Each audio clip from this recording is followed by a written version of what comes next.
Hello friends, कैसे हैं आप लोग। तो चलिए, हमने डायबिटीज़ के सीरीज़ में बहुत सारी वीडियोस बनाई। इसी सिलसिले में आगे चलते हैं और हम बात करते हैं कि डायबिटीज़ एक्चुअली होती क्यों है, इसकी क्या रिस्क फैक्टर्स होते हैं, मतलब ऐसी कौन सी चीज़ें हैं जिनको आप अगर अवॉइड कर दो तो आपको डायबिटीज़ के चांसेस कम हो जाएंगे।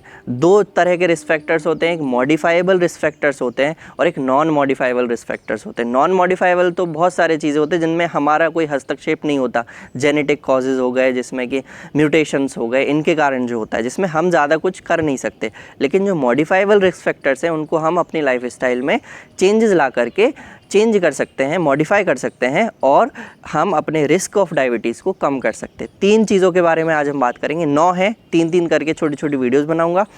पहला है ओबेसिटी, सबसे इम्पॉर्टेंट, जिसमें सेंट्रल ओबेसिटी सबसे इंपॉर्टेंट होती है। सेंट्रल ओबेसिटी मुख्य रूप से मतलब तोंद आ रही है किसी की, बीच में जो एब्डोमिनल ओबेसिटी होती है, पेट आ रहा है, वो सब चीज़ें। अब इसमें कैसे ध्यान रखना है, मेल्स में अगर आपकी जो वेस्ट है, कमर की जो सरकमफ्रेंस है वो 90 सेंटीमीटर से ज़्यादा है, फीमेल्स में 80 सेंटीमीटर से ज़्यादा है, और BMI अगर 25 से ज़्यादा है, इसका मतलब आप ओबेस है, आपको वज़न कम करने की आवश्यकता है। ठीक है। दूसरे नंबर पर आएगा अनहेल्दी फूड जो आप लेते हो। अनहेल्दी फूड इज़ में रिफाइंड कार्बोहाइड्रेट, मैदे की चीज़ें, बिस्किट हो गया, मैदे की ब्रेड हो गई, वाइट ब्रेड हो गई, ये सब चीज़ें नहीं खाना है। ठीक है।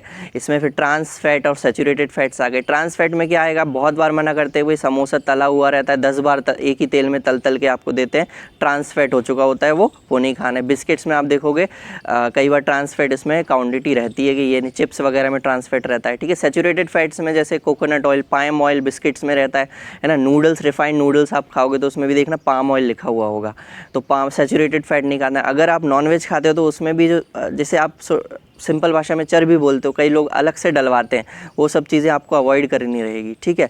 उसके बाद हमारे पास आएगा सेडेंट्री लाइफ स्टाइल। तीसरा पॉइंट है सेडेंट्री लाइफ स्टाइल। कुछ लोग बोलते हैं कि हम तो बड़े दुबले पतले हैं फिर भी हमें शुगर हो गई।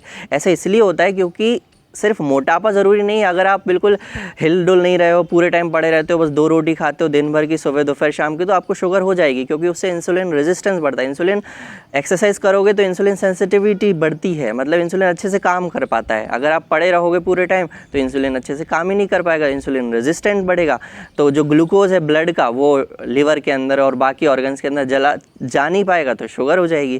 तो ये ध्यान में रखना है ना। 3 चीज़ों के बारे में बात करी हमने, ओबेसिटी, अनहेल्दी फूड हैबिट्स और सीडेंट्री लाइफ स्टाइल।